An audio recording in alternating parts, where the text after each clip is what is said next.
who is here to teach their idea, Farmland, pitching Farmland.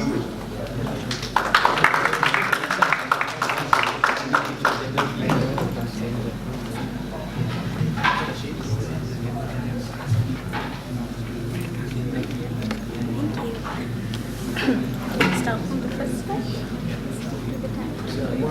Yeah, sure. Thank you.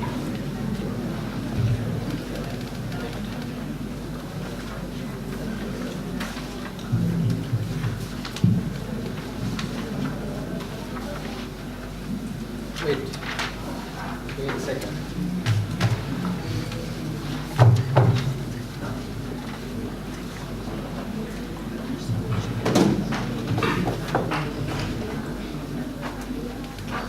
Can you check if that's working or not properly? Check the clicker. Check the clicker.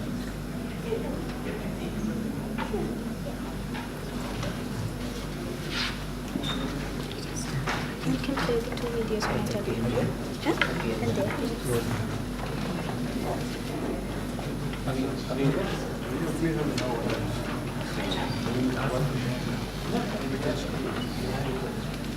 You okay? Amit? Good to go. So, good afternoon everyone. I'm from Tema Farmland and we are an organization with a vision to integrate technology seamlessly in agriculture. Now, if you look at the news today in Sri Lanka, you'll find that after every season, farmers complain that they cannot sell their produce, that they cannot get a fair price for what they have produced, and they cannot recoup their investments, and their produce is rotting away in some market. While at the same time, the distributors, they complain, or rather sorry about that. The distributors, they take advantage of this situation and exploit these vulnerable parties.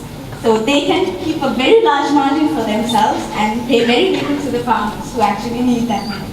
And at the other end, we have the buyers who complain that certain products are overpriced in some seasons and some products are not available. Now it might not be a big problem for you and me because we can just take a substitute, but if you are a manufacturing organization, then you're going to run into a lot of chaos because you cannot plan ahead, which is where we want to take Farmland and solve this problem by giving information to these parties.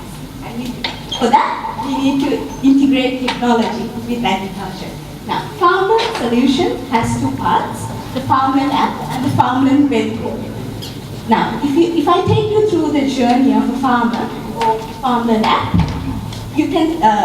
we'll start from the seed to the market. So at the point of registration, you'll be able to actually say where you are, and we have a feature that allows you to map your farmland and give us an idea about how much land you have to grow.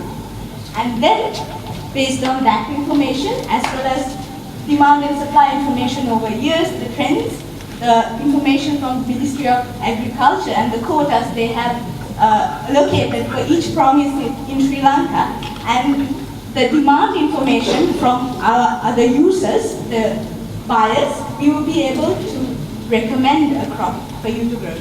That would allow you to grow something that wouldn't be a surplus product at the time of harvesting. That essentially solves your problem. Now, once you have decided what to grow, then we will be able to give you information about fertilizers or pesticides that you need to use for your crop, and the weather, and such information as advice to you during the time you're growing it, and at the time of harvesting, we will be able to connect you with a distributor or a buyer in your area so that you can sell your product at a fair price. As for a distributor, this would allow you to efficiently and smoothly plan your operations so that when we know where you are and where your destination would be, we will be able to say, these are the farmers selling products in this area, and here are the people who need it at the other end, so that you can plan your journey. And for a buyer, of course, you can rest assured, knowing that what you want, let's say for your production, will be available when you need it, and at a price that you agreed upon, so that you would not run into the problem that the manufacturers and large-scale buyers would face these days. And if you are, let's say, looking for organic produce or something special, you will be able to see information about what the farmer is growing and how it has been grown. So that information is available to you to make a decision. And here is the market that we are addressing. There are 2.2 million farmers in this country growing 4.7 million acres of land. And this is not counting the home gardens that are maintained by people who also want to sell their product and earn a revenue. And as for the distribution network, there are 67,000 people engaged in this distribution channels, and we consider this to be an essential service. Most people talk about eliminating the middleman to get rid of the problem, but for fresh produce, it's almost impossible. And our target is to integrate technology seamlessly with agriculture. So we don't want to run into a lot of resistance and do something impractical with this, which is why we have them in our market as well. As for the buyers, we have focused actually on a few specific groups. One of the major groups is the exporters, and we are actually exporting 338 million rupees worth of produce at the moment from Sri Lanka, and this is a figure that has huge potential to grow. The only limit being people do not know what the cash crops are, and they do not have the contacts to get their crops out of the country. And so you can see we are hoping to capture at least 5% of the export market and pay special attention to organic products and other cash crops. And this is our business model that will allow us to do that. We have decided not to charge anything from small-scale growers who trade less than 10,000 rupees of produce per month on our platform. And we do this purely because we want to encourage small-scale farmers and home garden maintenance and empower them as a social service to this country. As for medium-scale producers, we will be charging 7 to 10% of the trading value of the crops. And for very large-scale producers and buyers, we will be charging 5% of the trading value upon a fixed annual fee. And, sorry.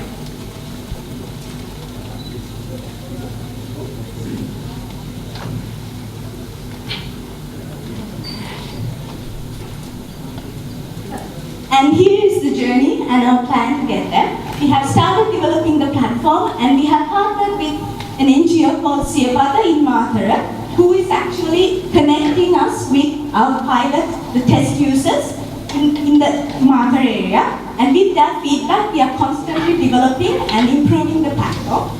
We have also partnered with the largest supermarket chain in Sri Lanka, it's Target. And with that, we are hoping to get an insight into what distributors and buyers require from our platform. And we recently became the first runner-up at Mora Ventures, organized by the Entrepreneurship Club of the University of Muratua, and we have been recognized as one of the most promising startups out of the University of Muratua. And by the end of the next 6 months, we are hoping to reach 1,000 users. And in order to do that, here is our marketing plan. We are hoping to partner with the Department of Agriculture and Export Agriculture. They have a very large network of field officers placed around the country, and we want to take advantage of that network in order to reach farmers as a trusted party, so that they would come on board our platform. And the more users we have, the more data that we would be having, and more accurate our predictions would be. And we are conducting direct marketing for supermarket chains, exporters, and large-scale food manufacturers. And at the same time, we want to partner with NGOs and agricultural equipment and resource providers, because they already have a network reaching farmers around the country. And we can create a win-win situation by giving them advertising space on our platform in return for introducing the platform to farmers. And here is the competition we have at the moment. There is Gubimikuru and Crop Book. which just provide agricultural data, which is not exactly customized, but just advice to farmers. And there's Econ.lk and Govipola, they are e-commerce sites, and only Govipola is at the moment focusing only on agricultural produce, and it's a very new product that came to market. And our main advantage is being the integrated platform for all parties, all stakeholders of the value chain for agricultural produce, and giving a solution from seed to market. And here's my team. And our advisor is Mr. Ranjit Pari from Cargill's Agribusiness Unit, and we are all from the University of Murudua.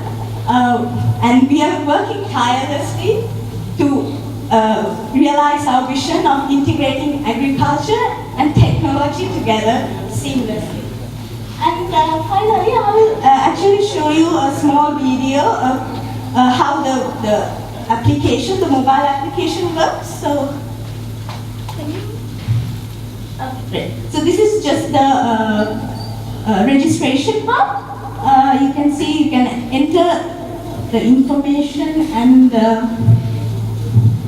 yeah, once you're registered on our platform based on your NIC number.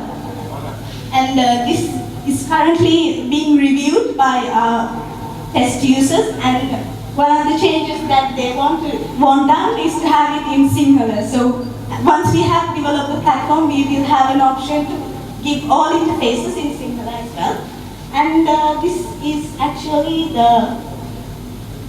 the process where you map your land. So you just have to turn on the location of your phone and then walk around your farmland with your phone, and you will be able to map. We will be mapping where you are walking and getting an idea about the area of your farmland. So that's it. Any questions?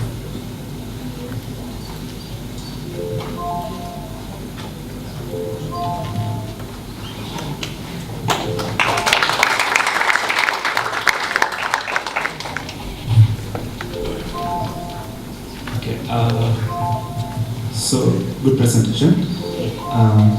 So from the data analytics, so what do you use for this data analytics? What do you mean? As in like the variable? Yeah. Okay. We are actually getting information from the Ministry of Agriculture. As I said, for each province, they have given a quota for each crop. So we need to see that whether that quota has been fulfilled with what is being grown at the moment. And also, we can use information from our, let's say, long-term customers. Say, if you're a supermarket chain, you can give us an idea about how much you want to sell and how much you want to buy. And based on that, that would be divided among our farmers, and you will be able to get your product.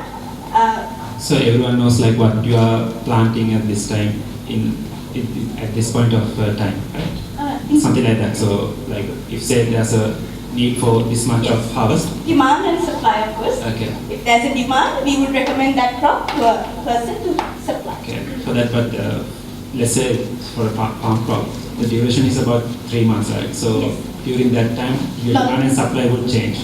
Sure. So yeah, have you integrated that into this? Yes, a lot of things can change. I understand that, and we are actually integrating an element of machine learning into our algorithms so that with each season we learn and we can account for the changes. Yes. Okay.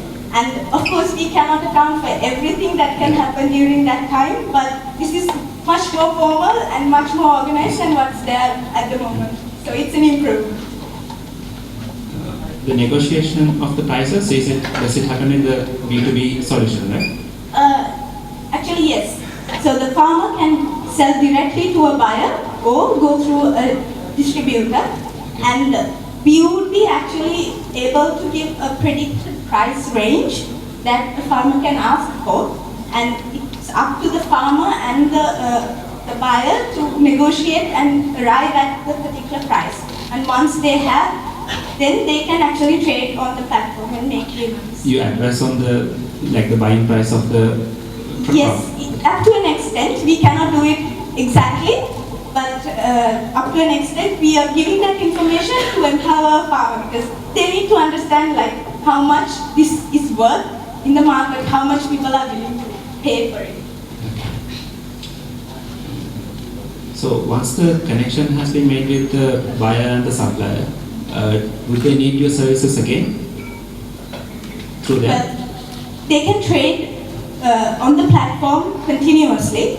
Now, if a farmer connects with the buyer and they form like a long-term connection, let's say this farmer produces only for this buyer and he's going to buy everything that the farmer produces, then we have no problem in them dealing like individually. Okay. Yes, but that's not going to happen in most cases because the farmer might produce one thing this year and another thing in the next year, and also the buyer may not be reliable enough. So in that case, they can also always come back to our platform. Okay.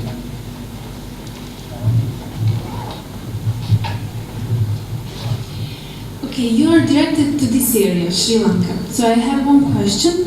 Have you talked with some particular farmers or distributors to gather their feedbacks? What do they think about this application? Like I said, we have 30 test users at the moment as a pilot project running in area in Sri Lanka called Mahara. And based on their feedback, we are currently doing improvements to this. And what we have figured out is that we need to make it as simple as possible. Even this application still needs improvement. Second, the language barrier. They do not like to have it in English. So we want to translate it into Sinhala, the language in Sri Lanka. And as for the distributors and buyers, like I said, we have partnered with Cargill's, which is a supermarket chain, and we have actually analyzed their value chain from one end to the other, got an idea about how they deal with the farmers and how they transport it. They have their own delivery fleet, but we want to integrate other, people also into that chain. And we have an idea about how they make forecasts about what they want to buy and how that entire process runs. So we have an idea about that, and we are hoping to partner with a lot of other, distributors and buyers as well to get their feedback as well. Okay, that's all. Thank you very much. A great presentation. I have to ask, did you check the market? How big those trades are between farmers, distributors? How big those are? I'm not sure. Those trades, you're saying, yes, in numbers. Trades. The size of the Okay. market. Okay, like I said, there are 2.2 million farmers in Sri Lanka. Of that, we will be able to tap into a small percentage, let's say 10%. And How much? In terms of dollar or rupee value? yeah, okay. Just can I move my presentation? We have a small profit and loss account that we made. They're based on predictions, but we'll give you an idea. So we would be able to earn around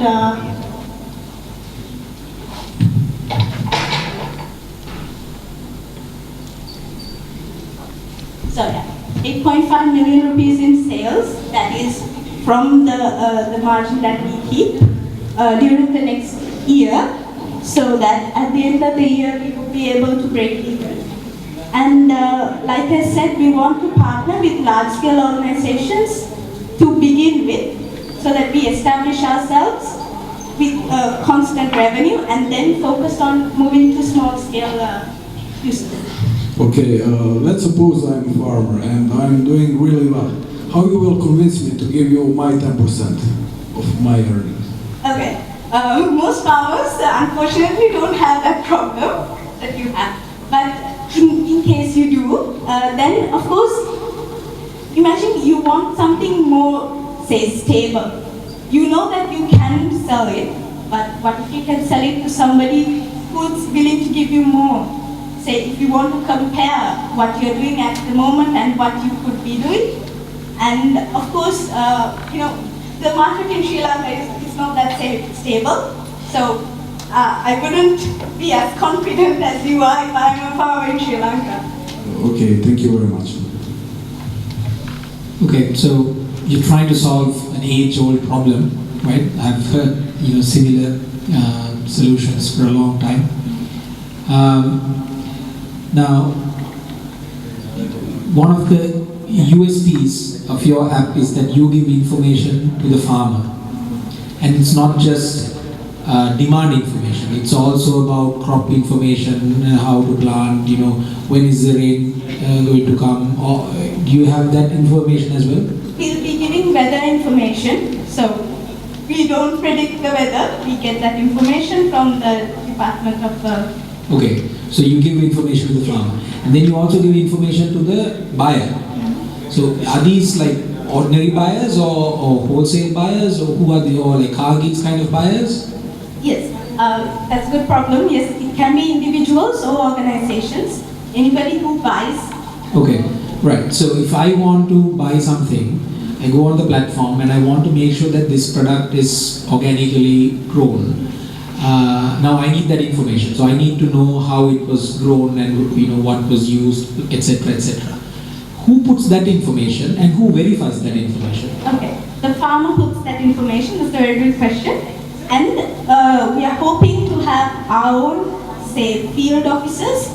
Not many, because we do not have the HR capacity, but our field officers who will be able to verify some of the information. Let's say just organic farmers. That would be a small part of the users. So we will be able to go to them and see if they have the certification, and if they do have the certification, that information can also be uploaded by the farmer on the platform. But you have a question?